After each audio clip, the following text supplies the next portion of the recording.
In the case of Jeffrey Epstein, I'm starting to notice that there is a cultural phenomenon that is happening here online. In the 1960s and 1970s, there was a lot of turmoil in our country. The Vietnam War would start and end, the Yom Kippur War would start and end, the gas crisis, and several other defining moments in our country's history. But there was a cultural shift. Evangelical churches started noticing that their numbers were dwindling. And with all the things that were happening geopolitically, politically, and other things that were happening in our country, this sparked a fear that the end was near. When we got to the 1980s, however, we saw a massive culture shift, a movement so dangerous that it shook the foundations of our Constitution, it changed court proceedings, and it also changed police investigations. In 1980, the book Michelle Remembers was published, authored by Lawrence Pazder, a Canadian psychiatrist, and his patient and eventual wife, Michelle Smith. Upon this book's release, it ignited a movement, satanic panic. Now, what would satanic panic and Jeffrey Epstein have to do with each other? In 1980, Jeffrey Epstein was working at Bear Stearns. Meanwhile, culturally, there were people that were going after kids who looked different, kids who played Dungeons and Dragons, kids who listened to Ozzy Osbourne, even protesting Black Sabbath concerts, Ozzy Osbourne concerts, AC/DC concerts, and the kids flocking to it because fuck you, mom and dad. We can look back and make our jokes, but it was a lot more dangerous than that. The fear in the movement doesn't stop. All it does is fan the flames of fear and panic within so many people. It's so bad that police officers are actually required to use the book Michelle Remembers in part of their investigations into child abuse or any other child neglect cases.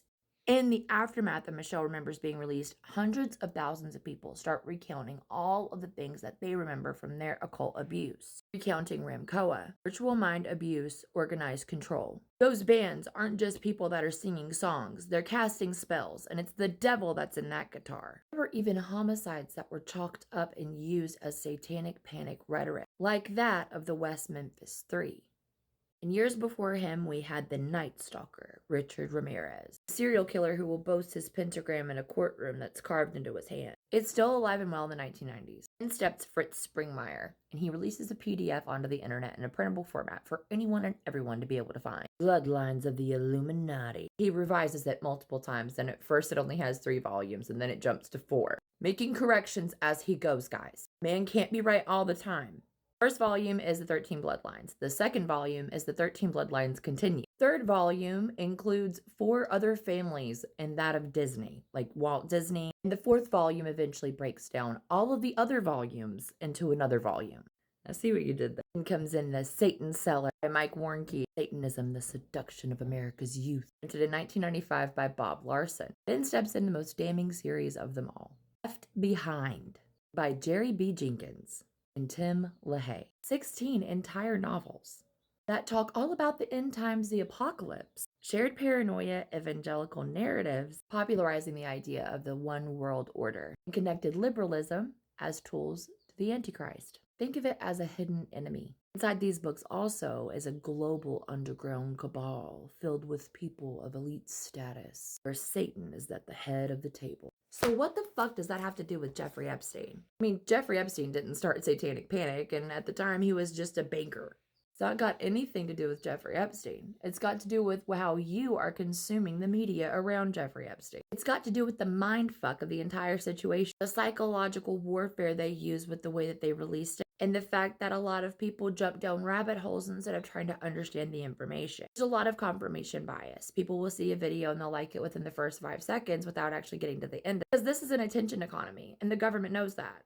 While they've released over 3 million files boasting that they followed rules, boasting that they could set it out there for everyone to be able to see, they know they did it in such a way where you wouldn't pay attention and you would rely on others in order for you to be able to have the information. For a lot of people, the way that the information is written out and it's made and designed that way, people start experiencing psychological problems. There are a lot of other theories that are connected to Jeffrey Epstein and the Epstein file release. Those are the papers of Snowden, released in 2009. QAnon, which started in 2016 and really ramped up its ugly head in 2020. Podesta in 2014, my apology. These ideals and these conspiracies were peddled on far-right media networks. They were peddled in church pews. They were peddled by the ultra-conservative. The same way and almost the same formulation as satanic panic. I could be wrong, but that's just what I'm noticing. Now don't forget, if you like content like this, go ahead and press all these buttons. Make sure you drop your comment down below. How do you feel about Satanic Panic 2.0? I hope you have a beautiful day. Please stay blessed, stay happy, stay safe, and stay full. And please, for the love of God, remember not to shit your pants. And I'll talk to you later. Bye.